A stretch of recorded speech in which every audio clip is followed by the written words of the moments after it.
बिस्मिल्लाहिर्रहमानिर्रहीम। स्टूडेंट्स अस्सलाम वालेकुम। अभी हम एक्सरसाइज 7.4 का क्वेश्चन 6 अटैम्प्ट करने जा रहे हैं। यह क्वेश्चन 6 है हमारे पास। इसमें देखिए हमें बता रहा है कि L1 एंड L2 हमारे पास टू लाइंस हैं।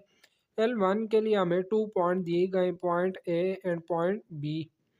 फिर कहता है लाइन L2 एंड L1 आपस में पैरेलल है, और जो लाइन L2 है इसका सी पॉइंट हमें दिए गए, डी पॉइंट हमने फाइंड करना है। तो फर्स्ट मैं क्या करता हूँ, ये जो लाइन L1 है इसकी स्लोप फाइंड कर लेते हैं, क्योंकि L1 के तो हमें दोनों पॉइंट्स दिए गए हैं, तो इन पॉइंट्स की मदद से मैं इसकी स्लोप फाइंड कर लेता हूँ। तो ये हमारे पास स्लोप आ जाएगी।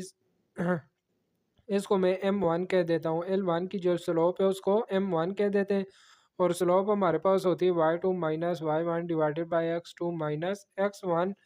ये x1 आ जाएगा, ये y1, ये x2, ये y2। अभी यहाँ से M1 इक्वल आ जाएगा y2 की वैल्यू 8 माइनस y1 की वैल्यू है 2 डिवाइडेड बाय x2 की वैल्यू 3 माइनस x1 की वैल्यू 1। तो M1 आ जाएगा, 8 में से 2 माइनस करेंगे 6 डिवाइडेड बाय 2। अभी अगर 6 एंड 2 को हम 2 के टेबल से कैंसिल करें, 2 1 ज़ार 2, 2 3 ज़ार 6, तो ये M1 की वैल्यू हमारे पास 3/1 रह जाएगी। अब यहाँ पर देखिए कह रहा है कि L1 एंड L2 आपस में पैरेलल है। तो पैरेलल का केस आपने पढ़ा हुआ है, लाइंस और पैरेलल। लाइंस अगर पैरेलल हो तो M1 एंड M2 आपस में इक्वल होते हैं, और यहाँ पर हमारे पास M1 की वैल्यू 3/1 आई है, तो M2 की वैल्यू भी 3/1 ही होगी। देयरफॉर ये जो स्लोप ऑफ लाइन 2 है वो भी हमारे पास 3/1 आ जाएगी। L2 की स्लोप भी 3/1 आ जाएगी। अब L2 की भी स्लोप हमारे पास आ गई है। सी पॉइंट है हमारे पास 2 5। इसके लिए स्लोप का फार्मूला लगाते हैं। M2 होगा y2 minus y1 divided by x2 minus x1। इसको x1 ले लेते हैं, इसको y1, और डी पॉइंट के जो कोऑर्डिनेट वो हमारे पास x2 y2 आ जाएंगे। तो x2 और y2 हमने फाइंड करने। अभी M2 की वैल्यू है 3/1, तो M2 की वैल्यू 3/1 लगा दी, इक्वल टू y2 को इसी तरह ही रखेंगे, माइनस y1 की वैल्यू 5 है डिवाइडेड बाय x2। x2 को इसी तरह ही रखेंगे, और माइनस x1 की वैल्यू हमारे पास 2 आ रही है। देखें न्यूमिनेटर वाली टर्म को न्यूमिनेटर की इक्वल रख लेते हैं। y2 माइनस 5 इक्वल आ जाएगा 3 के, एंड x2 माइनस 2 इक्वल आ जाएगा 1 के। तो यहाँ से y2 की वैल्यू फाइंड कर लेते हैं। y2 इक्वल आ जाएगा -5, दूसरी साइड पे जाके प्लस हो जाएगा, तो y2 की वैल्यू 8 आ जाएगी, एंड x2 इक्वल आ जाएगा 1 + 2 के। x2 की वैल्यू 3 आ गई। तो जो डी पॉइंट है, डी पॉइंट के कोऑर्डिनेट होंगे x2 y2, ये हमारे पास आ जाएगा पॉइंट डी 3,8, और यही हमने डी पॉइंट फाइंड करना था। क्वेश्चन 7 है। क्वेश्चन 7 में हमारे पास कह रहा है right the point slope form of the equation. Equation of line की हमने पॉइंट स्लोप फॉर्म लिखनी है, तो ये हमारे पास देखें पॉइंट स्लोप फॉर्म होती है। इसमें जो पॉइंट दिया गया है इसके कोऑर्डिनेट x1 एंड y1 की वैल्यू इधर पुट कर देते हैं, और ये हमारे पास स्लोप आ जाती है। अब ये पॉइंट तो दिया गया, इस पॉइंट से हमने x1 और y1 की वैल्यू ले लेनी है। स्लोप के लिए देखे कह रहा है कि जो हमने नई इक्वेशन फाइंड करनी है, नई लाइन ऑफ इक्वेशन, वो पैरेलल होगी इस इक्वेशन के।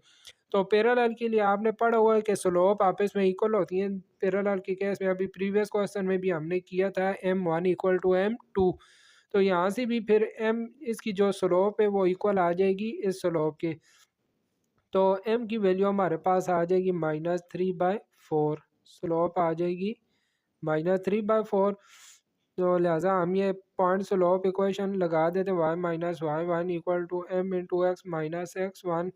इसमें वैल्यू पुट कर देते हैं। वाई माइनस वाई वन की वैल्यू हमारे पास 2 आ रही है, इक्वल टू स्लोप की वैल्यू आ गई -3/4 into x minus x one की वैल्यू 4 आ गई है।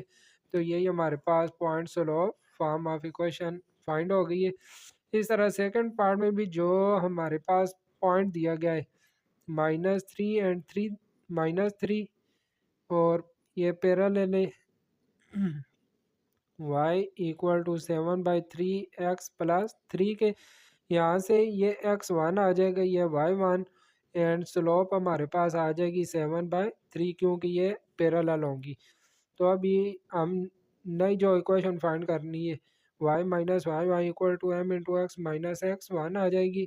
y माइनस वाई वन की वैल्यू -3 है तो माइनस और माइनस +3 इक्वल आ जाएगा स्लोप पे 7/3 into x minus x one की भी वैल्यू -3 है तो माइनस माइनस +3 हो जाएगी।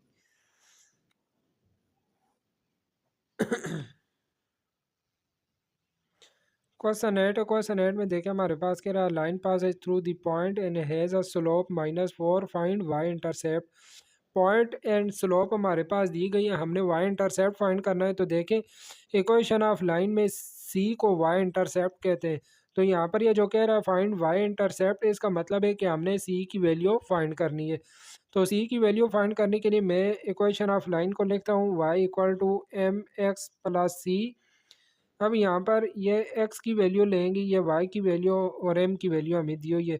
y की वैल्यू 7, m की वैल्यू -4, x की वैल्यू हमारे पास 3 है प्लस c। तो ये 7 इक्वल आ जाएगा, 3 को -4 से मल्टीप्लाई करेंगे -12 प्लस c, -12 लेफ्ट साइड पे आके प्लस हो जाएगा तो 7 + 12 इक्वल आ जाएगा c के, और c की वैल्यू हमारे पास 19 आ गई है। फिर आगे कह रहा है कि right the equation of line in form y equal to m x plus c. Y equal to m x plus c की फॉर्म ने हमने इक्वेशन ऑफ लाइन लिखनी है। तो ये देखें ये इसकी स्टैंडर्ड फॉर्म लिखी हुई है, इसमें मैं वैल्यू पुट कर देता हूँ। तो y इक्वल आ जाएगा, m की वैल्यू हमारे पास -4, साथ में x इसी तरह आएगा प्लस c की वैल्यू हमारे पास 19 आ गई है। तो ये हमारे पास इक्वेशन ऑफ लाइन भी आ गई है।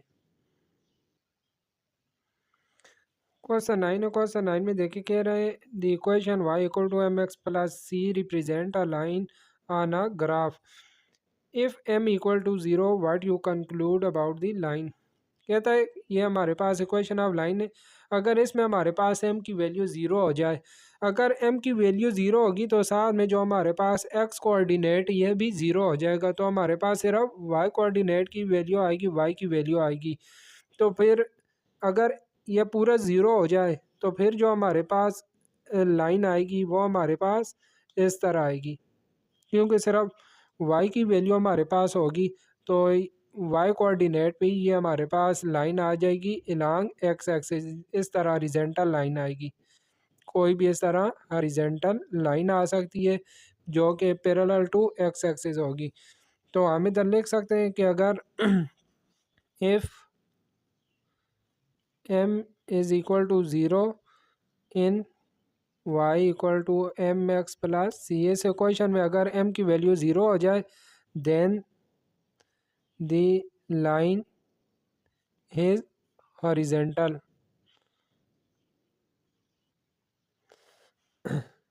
लाइन हमारे पास हॉरिजॉन्टल होगी, और दूसरा कि यह कि लाइन पैरेलल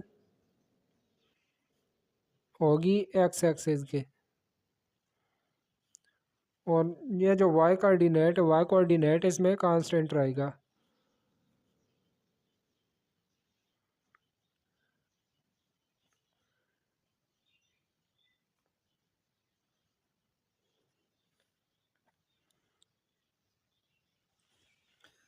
क्वेश्चन 10 में हमें कह रहा है the sum of slope and the y intercept of line is 3। Slope हमारे पास m होती है और y इंटरसेप्ट मैंने आपको बताया था कि c होता है। तो m और c का जो सम है वो हमारे पास 3 दिया गया है और साथ में पॉइंट दिया गया है। ये पॉइंट हमने ले लिया, हमने इक्वेशन ऑफ लाइन फाइंड करनी है। तो यहाँ से देखें इन दोनों की मदद से मैं स्लोप और वाई इंटरसेप्ट सी की वैल्यू फाइंड कर लूँगा। तो ये y इक्वल आएगा एम एक्स प्लस सी के, ये x की वैल्यू हो जाएगी, ये y की वैल्यू, और यहाँ से देखें c इक्वल आ जाएगा, m को राइट साइड पे लेके जाएं तो 3 माइनस m हो जाएगा। अब y की वैल्यू हमारे पास दी गई है 8 इक्वल आ जाएगा m, x की वैल्यू है 2 प्लस c की वैल्यू में ये लगा देता हूँ 3 माइनस m। अभी 8 इक्वल आ जाएगा 2 को m से मल्टीप्लाई करेंगे 2m plus 3 minus m, 2m में से m को माइनस करेंगे तो m ही रह जाएगा। 8 इक्वल आ जाएगा m प्लस 3 के, प्लस 3 इसको लेफ़्ट साइड पे लेके आएंगे तो माइनस हो जाएगा, तो 8 माइनस 3 इक्वल आ जाएगा m के, 8 में से 3 को माइनस करेंगे तो 5 रह जाएगा। m की वैल्यू हमारे पास 5 आ गई है। अब ये जो m की वैल्यू है इधर इस इक्वेशन में पुट करते हैं, इसको मैं इक्वेशन 1 कह देता हूँ। तो put value of m in equation 1, यह हमारे पास c इक्वल दिया हुआ है 3 माइनस m, तो c इक्वल आ जाएगा 3 माइनस m की वैल्यू 5 लगा देंगे। तो यहाँ से c की वैल्यू हमारे पास आ जाएगी -2। अभी m की वैल्यू भी फाइंड हो गई है, c की वैल्यू भी, m और c की वैल्यू हम equation of general equation of line लिखते हैं एम एक्स प्लस सी, इसमें m और c की वैल्यू पुट कर देते हैं। m की वैल्यू है 5, साथ में x और आगे c की जगह -2 लगा देंगे, तो ये हमारे पास इक्वेशन ऑफ लाइन फाइंड हो गई है। क्वेश्चन 11 की स्टेटमेंट में हमारे पास कह रहा है a line has the same y intercept as this equation but perpendicular to it, what is the equation of line. कहते हैं एक ये लाइन की इक्वेशन है और एक दूसरी हमारे पास लाइन है, वो जो दूसरी लाइन है वो इस लाइन के परपेंडिकुलर है। तो परपेंडिकुलर के केस में आपने पढ़ा हुआ है कि m1 और m2 एक दूसरे का नेगेटिव रेसिप्रोकल होते हैं। ये जो हमने पढ़ा था कि m1 मल्टीप्लाई m2 अगर करें तो ये हमारे पास -1 आता है परपेंडिकुलर के केस में। परपेंडिकुलर के लिए हमने पढ़ा था कि m1 मल्टीप्लाई m2 करें तो -1 आता है, तो यहाँ से m1 इक्वल आ जाएगा m2 मल्टीप्लाई हो रहा है दूसरी साइड पे डिवाइड हो जाएगा तो -1/m2। तो ये m1 और m2 एक दूसरे का नेगेटिव रेसिप्रोकल होते हैं परपेंडिकुलर के केस में। अब यहाँ पर देखें हमारे पास m1 की वैल्यू 2 दी गई है और y इंटरसेप्ट c की वैल्यू 7 दी गई है। अब हमने जो नई इक्वेशन ऑफ लाइन फाइंड करनी है y equal to m x plus c, तो इसमें ये m2 आ जाएगा, तो m2 आ जाएगा हमारे पास, अगर m1 हमारे पास 2 है तो फिर m2 हमारे पास आ जाएगा -1/2, इसका नेगेटिव रेसिप्रोकल, और c की वैल्यू 7 ही आएगी। अब m और c की वैल्यू मैं इधर पुट कर देता हूँ तो y इक्वल आ जाएगा m2 की वैल्यू -1/2x प्लस 7। ये हमारे पास line of equation of line find हो गई है। क्वेश्चन 12 है, इजी क्वेश्चन है। इस क्वेश्चन की स्टेटमेंट में देखिए हमें कह रहा है फाइंड अ पॉइंट, एक न्यू पॉइंट हमने फाइंड करना है जो इक्वल डिस्टेंस है फ्रॉम 4 5 5 -2 एंड -2 -1। इन तीनों पॉइंट से उस पॉइंट का डिस्टेंस सेम है, तो वो फिर जो पॉइंट होगा वो हमारे पास इस जगह आएगा। तो ये पॉइंट फाइंड करने के लिए हम क्या करेंगे, ये जो लाइन है इस लाइन का भी हमने परपेंडिकुलर बाइसेक्टर फाइंड करना है, और एक दूसरी लाइन का जिस तरह ये लाइन है इस लाइन का भी परपेंडिकुलर बाइसेक्टर फाइंड करेंगे। तो जिस पॉइंट पर ये बाइसेक्टर आपस में इंटरसेक्ट करेंगे ये पॉइंट हमारे पास आ जाएगा। तो इसके लिए हमने ये परपेंडिकुलर बाइसेक्टर फाइंड करने, तो देखिए पहले इन दोनों पॉइंट्स का हमने मिड पॉइंट फाइंड करना है, यहाँ पर भी मिड पॉइंट फाइंड करेंगे।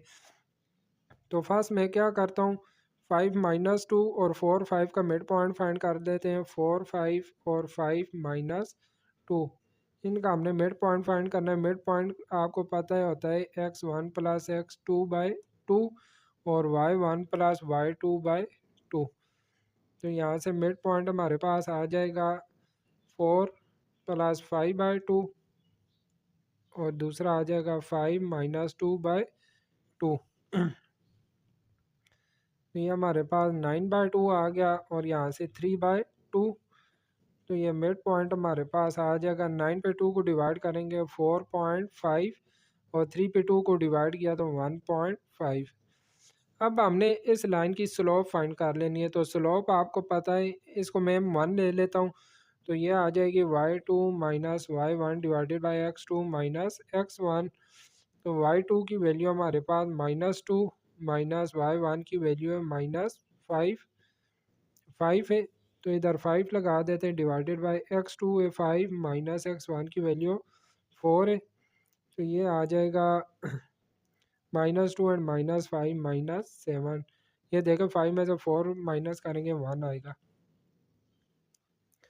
अब परपेंडिकुलर बाइसेक्टर हमने फाइंड करनी है। इक्वेशन ऑफ परपेंडिकुलर बाइसेक्टर ये होगी y minus y1 equal to m into x minus x1। अभी यहाँ पर x1 और y1 की वैल्यू ये हमने लेनी, ये x1 हो जाएगा, ये y1। क्योंकि परपेंडिकुलर बाइसेक्टर इधर मिड पॉइंट पे आएगा। देखें ये अगर मिड पॉइंट है तो परपेंडिकुलर बाइसेक्टर इधर आएगा, तो इसलिए हमने ये पॉइंट लेना है मिड पॉइंट। तो x1 और y1 की वैल्यू ये हो जाएंगी। y माइनस y1 की वैल्यू आ रही 1.5 इक्वल टू, परपेंडिकुलर के केस में स्लोप हमारे पास नेगेटिव रेसिप्रोकल होती है, ये -7 है। तो इधर जो स्लोप पुट करेंगे वो हमारे पास आ जाएगी +1/7 और x माइनस x1 की वैल्यू आ रही है 4.5। अब मैं ये जो दूसरी साइड है इस साइड का परपेंडिकुलर बाइसेक्टर फाइंड करूंगा। इसके लिए भी मैंने क्या करना है, पहले इसका मिड पॉइंट फाइंड करना है, जिस तरह यहाँ पर मिड पॉइंट फाइंड किया था। तो अब हमारे पास पॉइंट आ जाएंगे 4 5, या इस साइड का कर लेते हैं, इस साइड का मैं कर लेता हूँ। ये देखें इस तरह आ जाएगा। तो 5 -2 और -2 और -1 इनका मैं फाइंड कर लेता हूँ। तो मिड पॉइंट हमारे पास आ जाएगा। डायरेक्ट वैल्यू पुट करते हैं। देखें x1 प्लस x2, x1 5 आ गया, x2 की वैल्यू -2 डिवाइडेड बाई 2 और फिर आगे y1 प्लस y2 होता है, y1 की वैल्यू -2 y2 की -1 डिवाइडेड बाई 2। तो यहाँ से मिड पॉइंट हमारे पास आ जाएगा। 5 में से 2 माइनस करेंगे 3/2 और यह हो जाएगा -3/2। ये मिड पॉइंट हमारे पास आ गया 1.5 और यहाँ से -1.5। फिर हमने इधर स्लोप फाइंड की थी, इधर इसकी भी हम स्लोप फाइंड कर लेते हैं। m2 आ जाएगा हमारे पास y2 minus y1 divided by x2 minus x1 होता है। y2 की वैल्यू, यह y2 की वैल्यू -1 आ रही है। आगे माइनस y1 की वैल्यू भी -2 है, तो माइनस माइनस +2 हो जाएगी डिवाइडेड बाई x2 की वैल्यू -2 और माइनस x1 की वैल्यू 5। तो स्लोप आ जाएगी 2 में से 1 माइनस करेंगे 1 और ये -7। अब slope equation of perpendicular bisector ये हमारे पास आ जाएगी y माइनस y1 इक्वल होगी m into x minus x1। अब x1 ये हमारे पास होगा y1 ये, और स्लोप इसका नेगेटिव रेसिप्रोकल आ जाएगी y माइनस y1 की वैल्यू -1.5 है, तो माइनस माइनस +1.5 हो जाएगी इक्वल टू स्लोप जो यहाँ पर हमने पुट करनी है इसका नेगेटिव रेसिप्रोकल, तो इसका नेगेटिव रेसिप्रोकल +7 आ जाएगा। x माइनस x1 की वैल्यू 1.5 आ गई है। अब ये इक्वेशन 1 है और ये इक्वेशन 2 है। इन दोनों इक्वेशन की मदद से हमने x और y की वैल्यू फाइंड कर लेनी है, तो वो हमारे पास इस पॉइंट के कोऑर्डिनेट आ जाएंगे। अब यहाँ पर हमने देखना है यहाँ से मैं y की वैल्यू निकाल के इस इक्वेशन में पुट कर देता हूँ। तो ये -1.5 है, इसको मैं दूसरी साइड पे ले जाता हूँ, प्लस हो जाएगा y इक्वल आ जाएगा 1/7 इंटू एक्स -4.5। ये माइनस है, दूसरी साइड पे लेके आएंगे +1.5। अब ये जो y की वैल्यू है इधर हम इक्वेशन 2 में पुट कर देते हैं। मैं क्या करूँगा, put value of y in equation 2। इस इधर y की वैल्यू पुट करेंगे। y की वैल्यू हमारे पास आई है 1/7 x -4.5 प्लस 1.5। ये मैंने y की पूरी वैल्यू लिख दी है। फिर आगे प्लस की साइन, ये 1.5 आ रहा है, इक्वल टू 7 मल्टीप्लाई x -1.5 आ गया।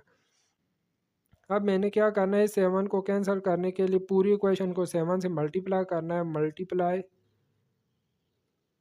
बाय 7 से मल्टीप्लाई करेंगे तो x -45 प्लस ये हो जाएगा हमारे पास 10.5 प्लस ये भी हो जाएगा 10.5 इक्वल टू 7 से 7 को मल्टीप्लाई करेंगे 49 और ब्रैकेट के अंदर x -1.5 आ जाएगा।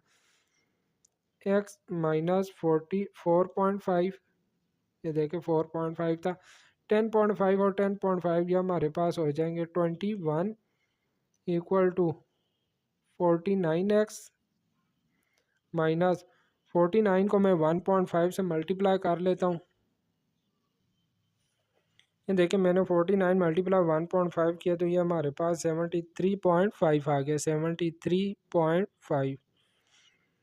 अब मैंने एक्स वाल यहाँ पर इन दोनों को भी मैं इकट्ठा कर लेता हूँ। x प्लस 21 में से 4.5 को माइनस करेंगे तो ये हमारे पास आ जाएगा 21 माइनस 4.5, ये आ गया 16.5 इक्वल टू 49x माइनस 73.5। अब x वाली टर्म को लेफ्ट साइड पे कर लेते हैं। x -49x इक्वल आ जाएगा, यह +16.5 है, दूसरी साइड पे लेके जाएंगे तो -16.5 और -73.5 हो गया। -49 में से +1 निकालेंगे तो -48x इक्वल आ जाएगा। इन दोनों को इकट्ठा कर लेते हैं तो ये देखें 16.5 और 73.5 ये हमारे पास इक्वल आ गया 90 के। -90 हो जाएगा तो माइनस माइनस दोनों साइडों से कैंसिल होगा। अब यहाँ पर देखें 48 को मैं दूसरी साइड पे डिवाइड कर देता हूँ क्योंकि हमने x की वैल्यू फाइंड करनी है। तो x इक्वल आ जाएगा 90 डिवाइडेड बाय 48। तो 90 डिवाइडेड बाय 48 मैंने किया तो ये आ गया 1.87। x की वैल्यू हमारे पास आ गई 1.87। अब ये जो x की वैल्यू है, x की वैल्यू में इस इक्वेशन 1 में या इक्वेशन 2 में जिसमें मर्ज़ी आप पुट करें तो आपके पास y की वैल्यू फाइंड हो जाएगी। तो इस इक्वेशन या जो इक्वेशन 1 है इसमें मैं x की वैल्यू पुट कर देता हूँ। Put value of x in equation 1। x की वैल्यू मैं इक्वेशन 1 में पुट करता हूँ। इक्वेशन 1 में हमारे पास y